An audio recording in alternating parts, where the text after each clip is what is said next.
Hello friends, welcome to my YouTube channel. So আপনারা সবাই কেমন আছেন? আশা করছি ভালো আছেন। আমি আজকের একটা নিউ ভিডিও নিয়ে চলে এসেছি আপনাদের কাছে। তো ভিডিওটার টপিক হচ্ছে how to guide a puppy after buying. তো কিছু কিছু মানুষ আছে, কিছু কিছু লোক আছে যারা ঠিকঠাক করে জানে না যে একটা ছোট পাপিকে বা একটা ছোট কুকুরকে কিভাবে মানুষ করতে হয় বা কিভাবে গাইড করতে হয়। আসলে আমিও এই সেম ভুলটাই করেছিলাম। আমিও তখন ফার্স্ট কিছু জানতাম না যে কিভাবে একটা পাপিকে ঠিকঠাক করে গাইড করা যায়। তো আমাকে তখন বলার মতনও কিন্তু কেউ ছিল না বা দেখানোর মতনও কেউ ছিল না। আমাকে যা করতে হয়েছে একাই করেছি, একাই আমি দেখেছি, একাই শিখেছি। তো আপনাদের যাতে না এই প্রবলেমটা হয় ওর জন্য স্পেশালিভাবে এই ভিডিওটি আমি বানিয়েছি, যাতে আমি যেই ভুলটা করে এসেছি বা যে ভুলটা আমি করেছি ওই ভুলটা যাতে আপনারা না করেন, ওর জন্য এই ভিডিওটি স্পেশালিভাবে আপনাদের জন্য বানিয়েছি। তো ভিডিওটি স্কিপ না করে পুরোটাই দেখুন।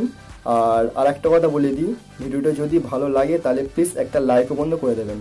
তো চলুন বেশি কথা না বলে ভিডিওটি স্টার্ট করা যাক।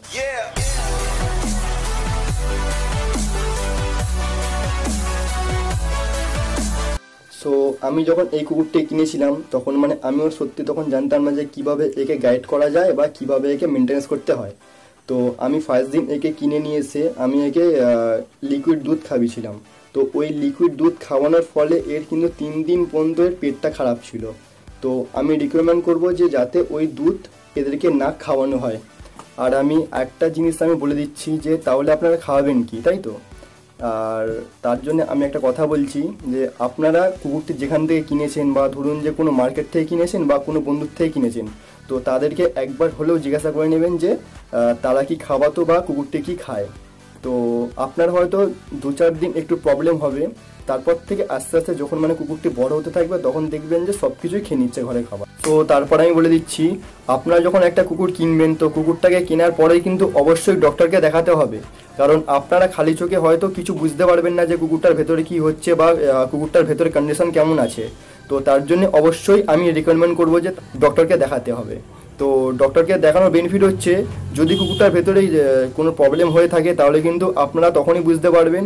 আর তখন ডক্টর আপনাদের যা যা বলবে বা যা যা করতে বলবে, যেরকমভাবে ওষুধগুলোকে খাওয়াতে বলবে ওরকমভাবে কিন্তু খাওয়াবেন। আর আমি আরেকটা কথা বলে দিই, এর জন্যে কিন্তু আপনাদের কুকুরটাও ভালো থাকবে, আর কুকুরটা ভালো থাকলে আপনিও ভালো থাকবেন। আপনারা যখন একটা কুকুর কিনে নিয়ে আসবেন তখন দেখবেন যে কুকুরটি ঠিকঠাক মতনভাবে খাওয়া দাওয়া করছে না বা একা একাভাবে আছে বা চুপচাপভাবে থাকবে। তার মানে এই না যে ওই কুকুরটার শরীর খারাপ, এইটা খুব স্বাভাবিক ব্যাপার।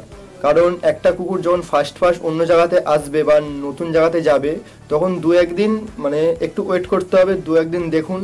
তো তার মধ্যে আস্তে আস্তে আপনাদেরকে চিনতে থাকবে, তখন দেখবেন যে আস্তে আস্তে কুকুরটি আপনাদের সাথে খেলা করছে বা দৌড়দৌড়ি করছে। আর হ্যাঁ, লাস্ট একটা কথা, এটা হচ্ছে হেভি ইম্পর্টেন্ট একটা কথা, তাই প্লিজ একটু মন দিয়ে শুনবেন।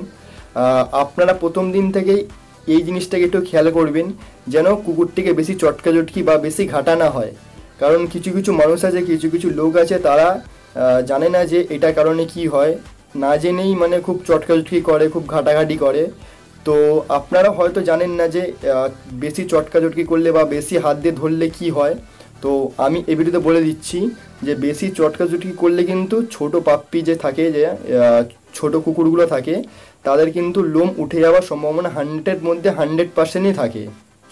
তার ফলে কী হয়, পরবর্তীকালে দেখতেও বাজে হয়ে যায়, তো দেখতেও কেমন একটা মনে হয়। তো তার জন্যে এইটাকে একটু স্ট্রিক্টলিভাবে খেয়াল করবেন।